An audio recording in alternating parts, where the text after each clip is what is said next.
Hi, this is Phil and Tricia from SkiTalk.com, and we're going to be talking about the all-new Nordica Multipista DC. DC stands for double core, and on the Multipista, it's actually double core 2 construction. Now, Trish, you got on the ski actually before I did.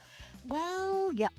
I was kind of eager to get on this. I kind of was hoping that they would send a little bit shorter lengths for me. However, at a 175, I decided why not give it a rip. Right.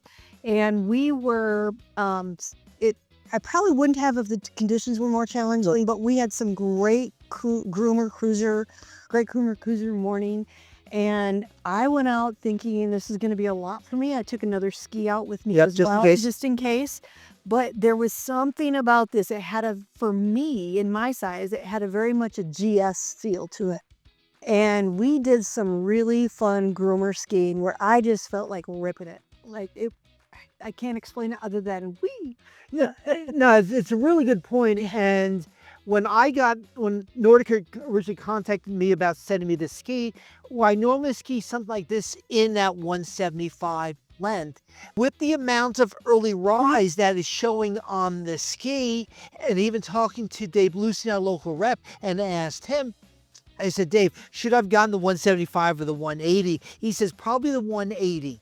And if I take a look as far as my skiing habits and the skis I've always been most comfortable on, I tend to be a size down from the longest length. Longest length of this is a 185, then 180, and it does go down to a 160 on the fives. And I commend Nordica for doing things on the fives with this ski as compared to the sevens or eights, because on a technical derived ski, we are getting a little bit closer as far as the lengths. And if you're on a ski like this, if you're in between two lengths, because of that rise, error to a little bit longer of the length. Right.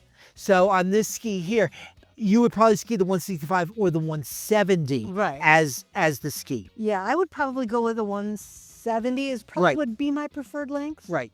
So I then had a chance to get on the ski, and one of the things that I noticed was how easy it was. And I'm thinking, boy, for a 74 millimeter wide skis, what's the market for the ski? And it really got me thinking. Then I started thinking about the development of this ski. And it was done a lot with a lot of the high-level PSIA skiers, the Mike Rogans, who does a lot of work with Nordica. He had some influence on the ski.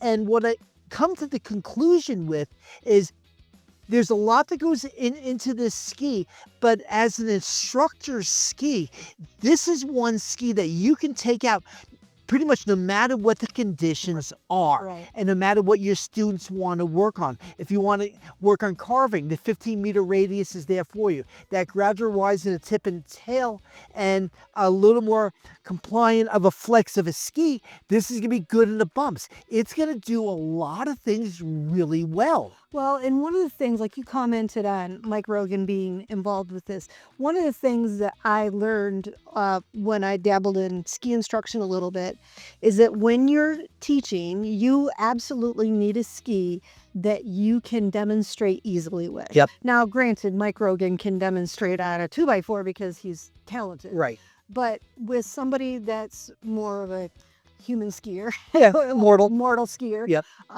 I need a ski that when I can slow down, the tail will release and I can make demonstrations and whatnot. And if you have a ski that's too complex or the tail hooks up a little too much, you might not be able to do that demonstration for a student. No, you're absolutely right. And I think that's where they really nail the ski. The other evolution that I like that I'm seeing in this ski is their partnership with Marker, where in the past we've seen, especially a Marker system, is finding a negative delta, meaning that the toe is higher than the heel, which does change the stance some. What we're seeing on this new version now is we're basically at a 0 delta on the binding. So it's very neutral in the stance of the binding, which I think is really good. If we can do that, or maybe a degree or two positive, even better. But I'd like to see at least neutral, and they are addressing that with this, something we've talked to the manufacturers off and on for a while. You're gonna mess with a Delta, I'd rather do that in my boot than my ski binding. Exactly. So, I mean, so that works up really good. This is going to be part of a 2-ski collection. They've got the Multipista that we have here. There's also a Multigara. We'll get out on that ski next week at Brighton, which might be actually prior to you see this video, but we'll get out on the Multigara. We'll do a little short with that one, but we got a chance to spend some time with this ski as a long-term test fleet. And as far as another note, as far as instructor-wise, we just had one of our local instructors, a local examiner, Marcel Vasquez, on this ski, he was just skiing the Fire Arrow. Right, and he's an avid Nordica person. Right. When he was teaching full time, he was one of the Nordica mountain reps up in Tahoe here. And he's got a lot of experience with Nordica, and he was giggly over there. Yeah, he was. And Marcel really enjoyed this, even in the 175, where Marcel's probably a couple of inches taller than me, where he would normally ski the next size. But he was skiing that Fire Arrow Pro in the I think the 178. So, I mean, lengthwise was a little bit different in it. But again, this is a ski that does a lot of things well. And I jokingly say, this is a platypus done right. Yeah. So, right? So we see a lot of stuff being thrown at a ski, and we can go back to the original Fire Arrow that Nordica came out with about a dozen years ago that was not a platypus done right, and it was short-lived. But I think they took the wrongs of that ski and put the rights over to this ski. Well, and I think this is going to be a ski for the long term. I don't see this going away anytime soon.